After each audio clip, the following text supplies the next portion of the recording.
Počúvaj, nepriateľ prírody. Som strážkyňa prírody a ty mi ju nevezmeš.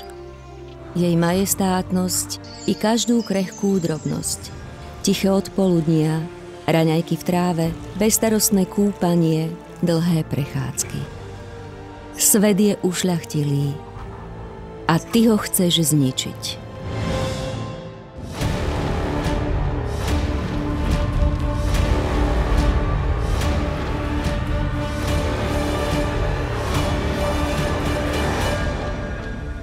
Dívaj sa, pán ničiteľ.